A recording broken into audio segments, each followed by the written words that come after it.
Friends, hello everyone. A very common question I get is, what are the chances of getting her back? In this video, I'll outline the key factors that determine a positive outcome, naturally, assuming the man takes the necessary actions and doesn't just sit around waiting for things to happen. How long ago the breakup happened? Of course, acting while emotions are still fresh is easier because habits and points of connection remain, which we can leverage. Often, men make impulsive mistakes during the breakup, pleading, gift-giving, showing up unannounced. But when we start acting strategically, the contrast in behavior can work wonders. The duration of the relationship. This isn't the most critical point, but it still matters. The deeper the connection, shared life, and integration were, the more associations and emotional ties exist. Truly forgetting someone isn't easy, unless the man keeps begging to come back.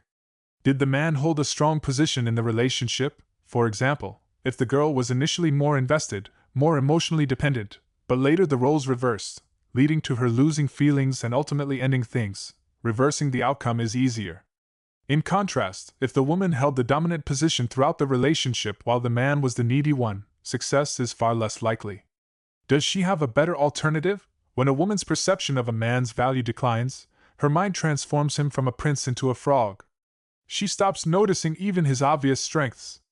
That's why even handsome, successful, and sought-after men get dumped. And it's not always the case that she has a worthy replacement.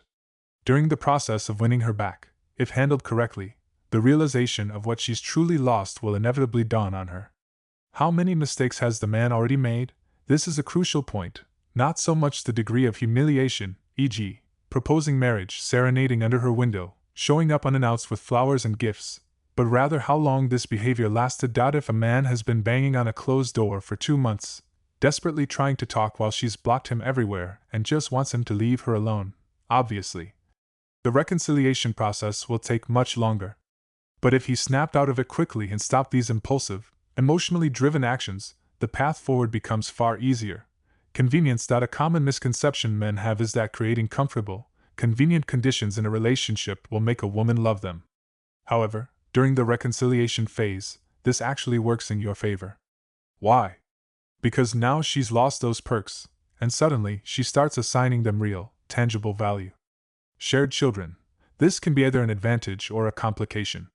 In some cases, we've successfully used it to rebuild the woman's attraction.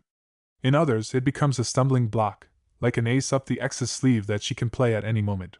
So this one's highly situational. She left for another man. This might surprise you, but the probability of her returning in tears is actually higher than if she'd left for no one in particular. Why? Because often, a girl jumps headfirst into a new relationship, chasing emotions and idealized expectations, only for reality to fall short. At the same time, she hasn't yet completely lost her emotional connection to you. Of course, this assumes we handle the situation strategically. She returns to an ex-boyfriend. This is the easiest scenario. A woman will typically only go back to a man who dumped her in the past. She might spin the story differently, claiming she left, but in reality, she was psychologically pushed away, and her initiative in leaving was just a formality. Here's the good news. Her ex's renewed interest will be fleeting. He'll lose attraction quickly and leave her again. So, as I said, easiest case for you. Her current emotional state. What's happening in her life right now? If she's on an upswing, thriving at work, achieving personal goals, she'll hold out longer, even if she's emotionally conflicted. But the reverse is also true. This doesn't mean success is impossible. It just might take a bit more time. Men's biggest misconception, overvaluing sex. I often hear in consultations. She was so satisfied with me in bed, it was magical for her. But here's the truth. When I've counseled women, nearly 50% of those desperate to win back an ex admitted, softly put, that the intimacy was lacking. Yet his perceived value kept her hooked. In other words, this is by no means the dominant factor.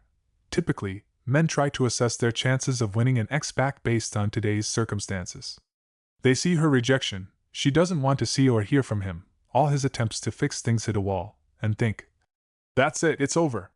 Friends, these are not the factors that actually matter. Every situation involving reconciliation follows the same pattern. Point A. The girl feels repulsion, zero physical attraction. Point B. She comes back. If your relationship lasted at least 6 months, trust me, she will never truly forget you. Let alone if you shared serious, long-term commitments, or a family life. But you must approach the process correctly to trigger these shifts. There's no need to rush. Men's biggest fear? Time is passing, she's forgetting me. Here's the truth, she forgets you when you beg, when you hover, text, manipulate, or try to talk things out. That's when you fade from her mind. But when you start acting strategically and effectively, that fear vanishes. Every day, I get messages like, "What are my chances in this situation?" And the man stays stuck, overanalyzing, chewing over the problem, drowning in anxiety instead of taking action. There's an even more ironic scenario. We schedule a consultation, and then he says, "No, I'm not sure. What if the odds are low? Maybe I shouldn't even try." But here's the reality. If a man faces this issue once, if a girl left him, it will repeat itself in the future. Guaranteed. So make your choice. You need to decide, now. Either you commit to fixing this relationship, or at the very least, you commit to understanding what went wrong. If you're not willing to do either, fine. Turn the page, move on, and wipe this whole thing from your mind. But sitting around, suffering, and overthinking? That's utterly pointless. Point one last thing on the odds of getting her back. Every single man who was fully committed, who worked for results, did what was necessary, including keeping his emotions in check, eventually succeeded. This isn't easy, friends. It won't happen overnight. You can't flip the script on power dynamics in a week or two. But with the right approach, the outcome was always positive. Stop asking for advice. Every day, I get flooded with messages like, "What should I do? Can you give me advice?" Let me be clear, I don't deal in advice. You can't cram years of a relationship into one text and expect me to solve it with a magic phrase. That's delusional. This requires deep work, dissecting the problem, making it clear, touching every part of it. Most importantly, don't be like Valera, the guy who hesitates, overthinks, and never acts until it's too late.